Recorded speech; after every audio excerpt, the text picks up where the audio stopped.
자, 이슈 포커스 기호일보 한동식 국장 연결돼 있습니다. 자, 한 국장님 안녕하세요. 네, 안녕하세요. 예.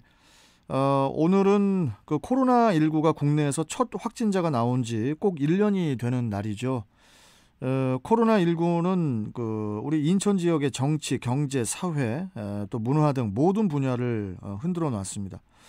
이 중 가장 큰 타격은 역시 경제 부분이라고 보는데 오늘은 경제 부분을 집중 살펴보도록 하겠습니다. 자, 먼저 좀 한 국장님 짚어주시죠.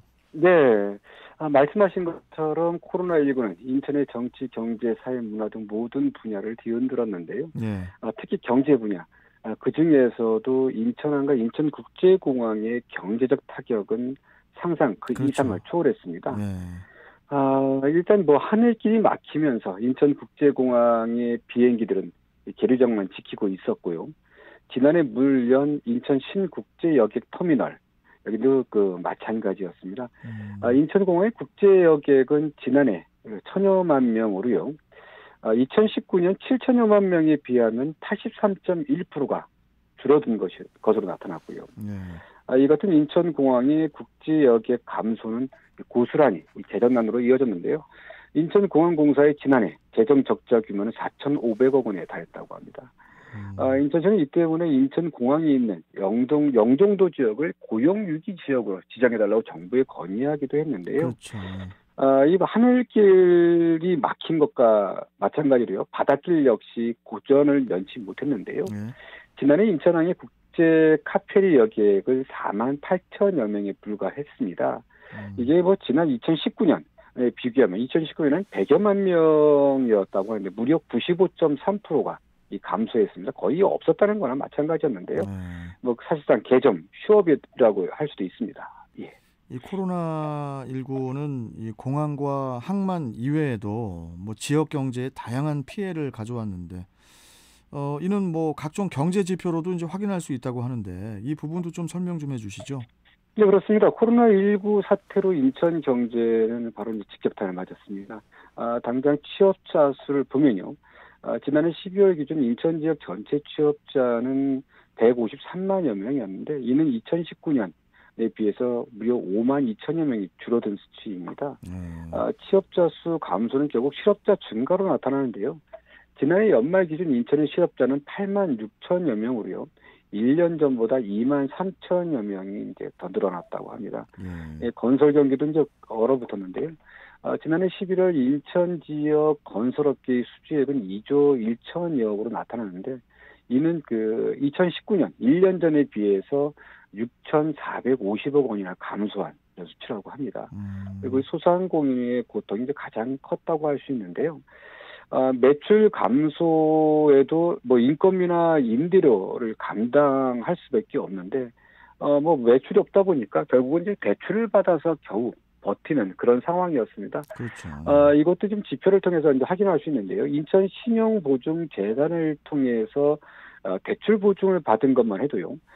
지난해만 6만 2천 건에 1조 6,100억 원에 달했는데 이는 2019년에 비해 2배 이상 늘어난 1년 전에 비해 2배 이상 늘어난 수치라고 합니다. 그런데 이제 더 걱정은 올해도 코로나19가 여전히 기승을 부리고 있다는 점입니다. 최근 확산세가 주춤하긴 했지만 여전히 불안한 상황이 이어지고 있어서요. 적절한 대책 마련이 요구되고 있습니다. 네. 자, 이 코로나19에 따른 경제적 피해를 살펴봤는데 문제는 앞으로 얼마나 더 견뎌야 할지 이게 이제 걱정인데요. 그렇다면은 이를 극복할 대안도 이제 마련이 돼야 되잖아요. 어떤 대책들이 있을까요, 앞으로? 네, 일단 정부 차원에서의 대안, 이거 쉽게 접할 수 있는데요. 근데 어쨌든 인천, 정부 차원과 달리 인천시도 이제 코로나19 장기화에 따른 이 대책들을 내놓고 있습니다. 이제 당장 높은 실업률 개선을 하기 위해서 일자리 창출과 함께 소상공인을 지원하는 등 민생 정책을 전개하기로 했습니다. 이달 중 뉴딜 특별위원회를 통해서요. 3월에는 제2기 일자리위원회를 출범한다는 계획인데요. 이를 통해서 뿌리산업 등 공공 일자리에서만 1,460명의 일자리를 만들고요. 또 추가로 다양한 또 일자리를 만들겠다는 이제 구상이고요. 그리고 이제 소상공인 성장 기반 확충을 위해서 경영 안정자금 1조 원 지원과 함께요. 사회적 경제기업 지역 거점 시설 한 개소를 확충하는 등 다양한 이런 그 계획도 좀 내놓고 있습니다. 특히 코로나19 장기화 탓에 실업률이 높게 나타나는데 이를 개선하기 위해서는 기본적으로 가장 중요한 게 이 제조업에 대한 이 그 부가가치를 높이는 방법이 좀 있어야 되는데 이를 통해서 산업구조 개선을 통해서 제조업의 이 그 건강성을 높이고요. 이를 통해서 그 실업률, 그러니까 그 취업률 높이겠다 하는 게 시의 방침입니다. 인천시는 앞으로의 계획뿐 아니라 지난해에도요.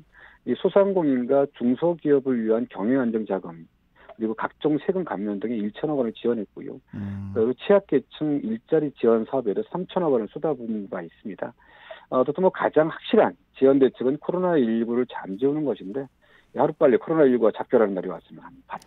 그 잠시 후에 이제 윤관석 더불어민주당 남동을 의원과 또 이제 인터뷰가 있는데 윤 의원님이 또 이제 국회 정무위원장이잖아요. 네, 그렇습니다. 그래서 서민 금융대출 관련해서 이따가 좀 한번 여쭤보겠습니다.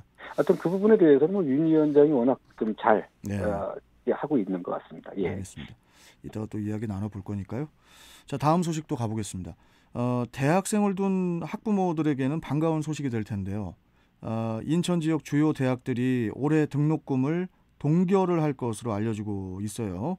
이 부분도 좀 간단하게 설명해 주시죠. 네, 일단은 각 대학들이 등록금을 올릴 수 있는 이 사회적 분위기가 만들어지지 않고 있습니다. 코로나19 영향으로 올해도 지난해와 마찬가지로 대면과 비대면을 오가는 수업이 이어질 것으로 보이는데요. 지난해도 이 때문에 이제 수업의 질 하락 등의 문제가 제기됐었습니다. 따라서 사회 경제적 여건상 등록금을 인상할 수 있는 이 분위기가 아니라는 게 대학들의 공통된 이야기도 하는데요. 먼저 이제 올해는 인천대학교가 가장 먼저 등록금 동결을 결정했습니다. 최근 학생, 교직원 등이 참여하는 등록금 심의위원회를 열고서요. 올해 학부는 물론 대학원 등록금도 동결하기로 했고요. 다른 대학들도 조만간 등록금 심의위원회를 개최해서 등록금 결정할 것이라고 하는데요. 일단 경인교통방송 바로 인근에 있는 인하대학교도 조만간 등록금을 결정할 계획인데 역시 동결할 것이라고 하고요. 그리고 경인교대도 등록금 동결 쪽으로 분위기가 잡히고 있다고 합니다. 일단 앞서 경제가 매우 어렵다고 전해드렸는데 등록금 동결을 통해서라도 학부모들의 어깨를 가볍게 해줬으면 하는 바람입니다. 네. 비대면으로 인해서 수업도 거의 못 가고 그랬잖아요, 학생들이. 그렇습니다. 그러다 보니까 작년에 대학 등록금 관련해서 여러 말들이 참 많았는데 어찌됐든 올해 등록금은 일단 동결은 됐군요. 네. 자, 오늘 말씀 여기까지 듣고 또 내일 뵙도록 하겠습니다. 고맙습니다, 국장님. 네, 감사합니다. 자, 이슈 포커스 기호일보 한동식 국장이었습니다.